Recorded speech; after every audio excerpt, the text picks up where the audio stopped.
आज हम एक ऐसी कहानी पर चर्चा करेंगे जो हर एक व्यक्ति को अपने बच्चों को और अपने परिवार को सुनानी चाहिए।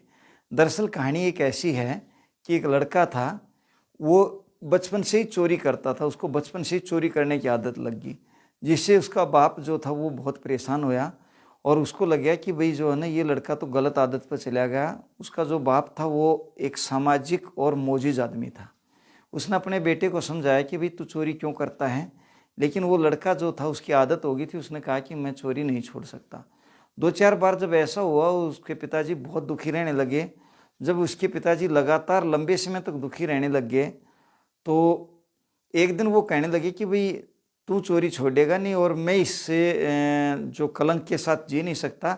मेरा मरने का समय नज़दीक आने लग रहा है, या तो तू चोरी छोड़ दे नहीं तो एक दिन मैं मरूंगा। लेकिन ये सब कहने के बावजूद भी उस लड़के को कोई सुधार नहीं आया और एक दिन उसका बाप जो है वो कहने लगा कि भाई मैं बेटा मरने वाला हूँ और तू मेरे पास बैठ। बैठने के बाद जब वो बैठने लग गया तो कहने लगा कि तुझे एक मेरी बात माननी है। इस पर वो छोरा फिर कहने लग गया कि बाबू चोरी तो छोड़ू नहीं और जो कहेगा वो मैं मान लूँगा। अब उसके एक चीज़ समझ में आ गई कि भाई ये तो ये करेगा नहीं। उसने कहा ठीक है बेटा, अगर जब मैं मर जाऊँ तो मेरे मरने के बाद तने फलाना तेरा ताऊ है उसके पास जाके रोज़ बैठना है। कहने लगा बाबू ये मेरा प्रण रहा कि मैं चोरी नहीं छोड़ूंगा लेकिन उसका जरूर जा बैठूंगा। खैर उसके पिताजी मर गए और मरने के बाद क्या हुआ कि वो लड़का उसके ताऊ के पास हर रोज़ जाके बैठने लग गया। जब दो चार दिन बैठते हुए हो गया तो एक दिन उसके ताऊ जी के जो बालक थे वो बड़े परेशान हुए। उन्होंने कहा कि भाई ये रोज़ चोर जो है रोज़ हमारे घर आ जाए, इससे जो है ये तो बदनाम है, हम भी बदनाम होंगे और ये गलत आदमी है। इस पर उन्होंने अपने में पिताजी से बात करी, यानी उस ताऊ जी से।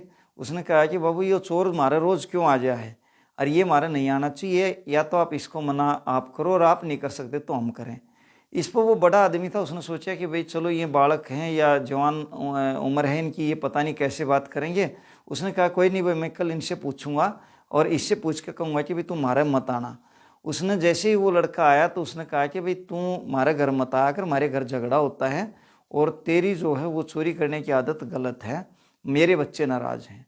इस पर वो कहने लगे कि ताऊ चाहे तेरे सारे बालक नाराज हों और चाहे तेरा घर झगड़ा और चाहे तेरा हो जाए नाश, मैं आना नहीं छोड़ सकता, मैं रोज आऊँगा क्योंकि मन्नत तो मेरा बाबू कह के मरा था।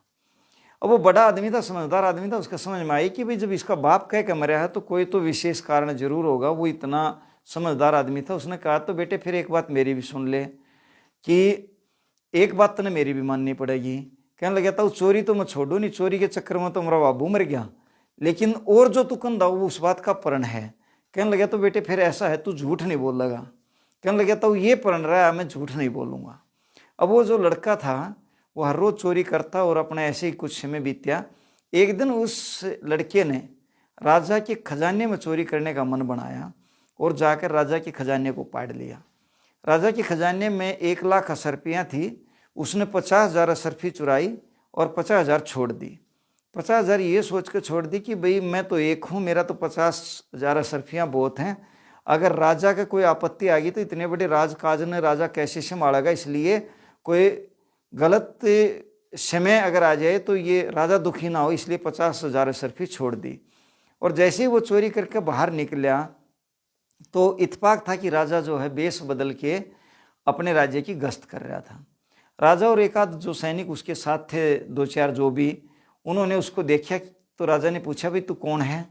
कहने लगा भाई मैं चोर हूँ। कहने लगा तू चोर है, कहाँ से आया है। बोला जी राजा का खजाना पाड़ के लाया हूँ। बोले फिर राजा का खजाना क्या पाया तने राजा के खजाने में। बोले 1,00,000 असरफी थी। तो बोले ले आया। बोले हाँ 50,000 असरफी ले आया और 50 छोड़ आया। तो कहने लगे भाई फिर 50 क्यों छोड़ के आया।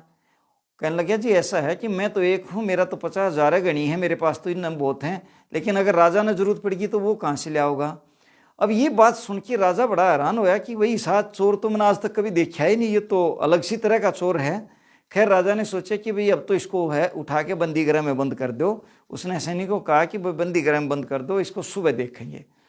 सुबह जैसे ही राजा का खजांची आया तो उसने जोर जोर से शोर मचाना शुरू किया कि महाराज खजाना लुट गया, खजाना में चोरी होगी, खजाना में डाका पड़ गया और खजाना में कुछ बचा नहीं।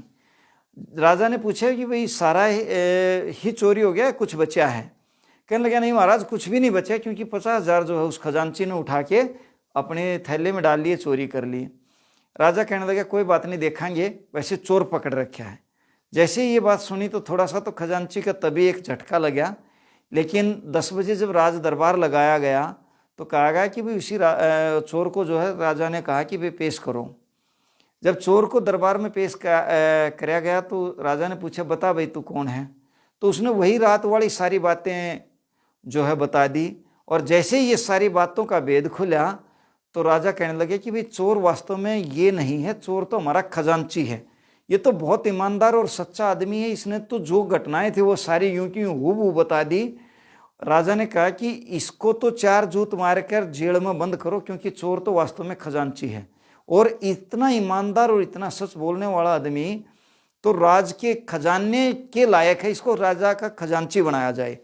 उसको राजा का खजांची बना दिया गया, खजाने की चाबी उसको दे दी गई। जिसके बाद क्या हुआ, उसको एक रोजगार मिल गया। रोजगार मिलने के कारण उसकी शादी हो गई, उसका घर परिवार हो गया, और वो नियत से अपना मेहनत रोज करने लग गया, अपना काम करने लग गया।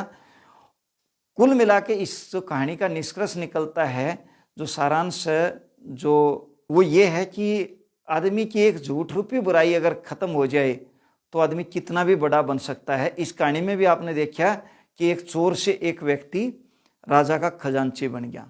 इस तरह की शिक्षा अपने बच्चों को ज़्यादा से ज़्यादा दें, और ये जो शिक्षा है वो हर समाज के एक व्यक्ति के और बच्चे के काम आने की है। जय हिंद, जय भारत।